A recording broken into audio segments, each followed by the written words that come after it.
Teleporter online. You're listening to Know the Lore on the NerdSloth Network.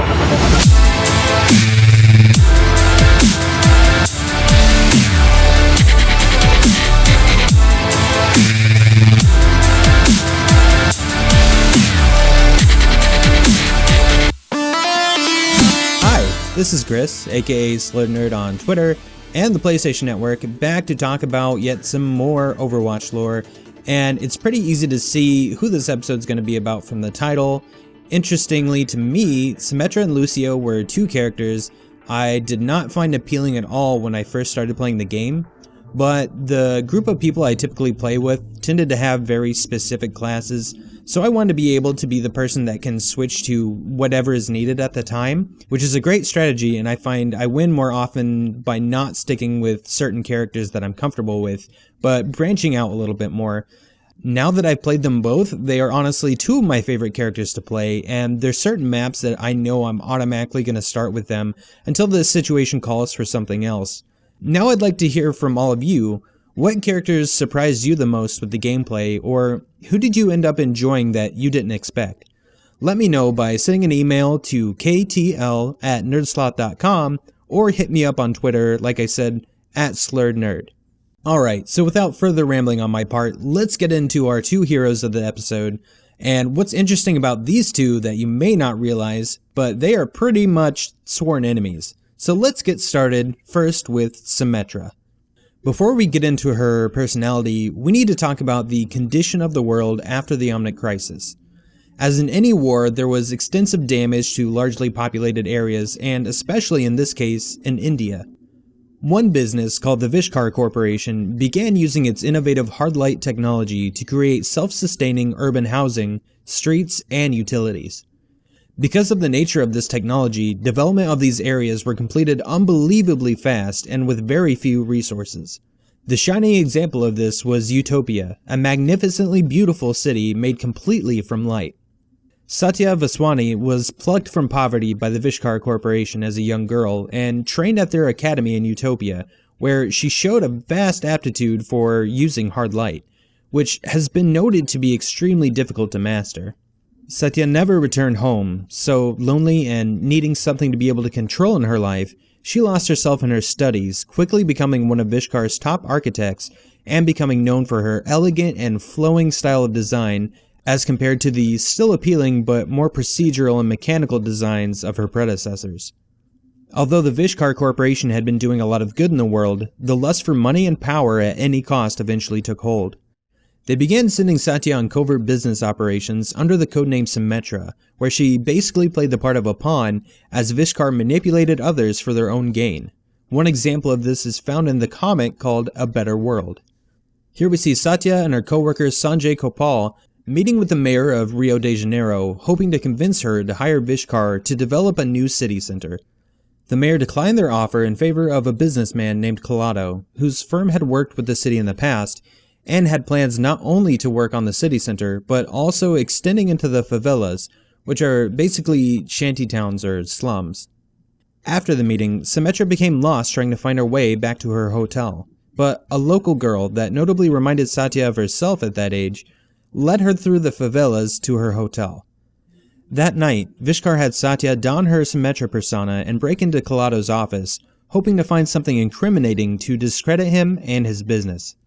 She was unable to find anything useful, and before she was finished, a group of security guards chased her through the offices until she was able to escape through her teleporter. Once she reported back to her co-worker Sanjay, he detonated explosives that destroyed the building, not only killing everyone inside, but also starting a fire that burned through the favelas. Months later, Satya and Sanjay are attending a ceremony at the newly completed city center developed by Vishkar. In the crowd, Satya notices the young girl that helped her before, but now with a badly burned and scarred face, who stares at her in disgust. Satya feels some remorse, but after talking with Sanjay, he reassures her what happened was necessary for Vishkar to be hired. Satya justifies her actions in her own mind by believing that although their methods are sometimes extreme, they really are helping the world in the long run. So, learning about Symmetra, I was really caught off guard by the justifiable evil that she allows to happen by working for Vishkar. It's not at all the kind of story I expected. However, it should be said that there's things about her that make sense in this story. For instance, it's heavily implied and even mentioned that she probably falls on the autism spectrum and suffers with a form of OCD or obsessive compulsion disorder. With that in mind, it makes sense that she seems to have tunnel vision when it comes to wanting to perfect her creations and having less empathy than normal when something's in the way of achieving that perfection. In her defense, when the Clado office is destroyed, she does attempt to save people from the wreckage, including that little girl. If anything, Satya, or Symmetra as we really know her, is a very conflicted person who wants to believe that the ends justify the means. Okay, so if you know anything about Lucio's background, then obviously what happened in Rio de Janeiro had a big impact on him. So let's get into his story. Born in the favelas of Rio de Janeiro, Lucio Correa dos Santos was surrounded by poverty and depression. Despite his conditions, Lucio began looking for a way to share his positive attitude and demeanor with others in hopes of lifting the spirits of the community. In his search, he stumbled upon a deep love for music and began to compose and DJ where he could, whether it was on street corners, at block parties, or in underground shows. His musical career gained him notoriety, but it was other actions that launched him into worldwide fame.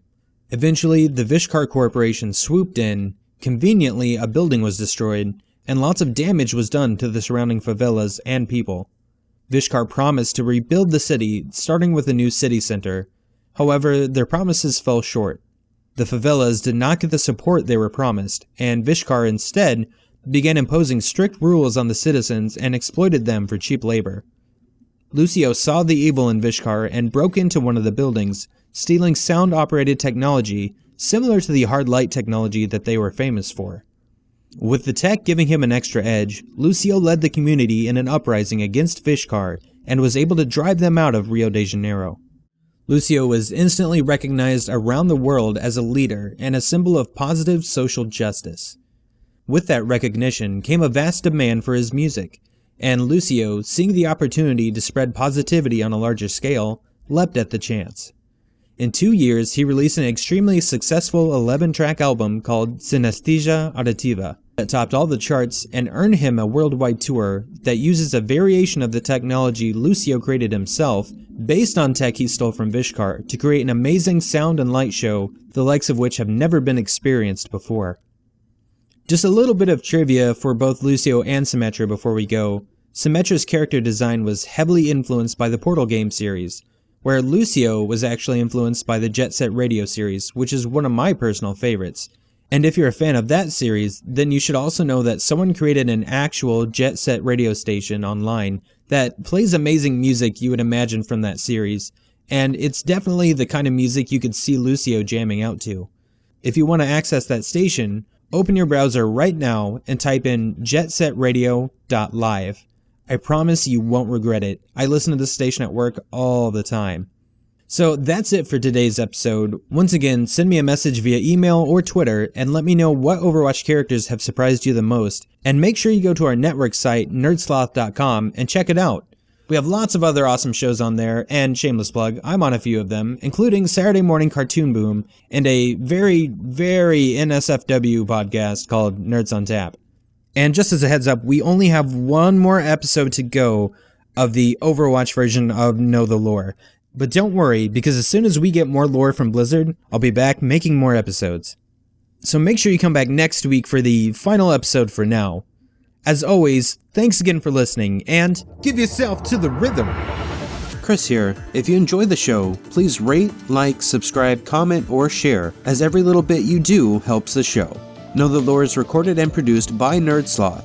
More episodes can be found at NerdSloth.com along with our other awesomely nerdy shows. Search for NerdSloth on social media such as Facebook, Twitter, and Instagram. Music heard during the show is the Overwatch Victory theme remixed by DJ Effiksha. Go to effiksha.com to hear more.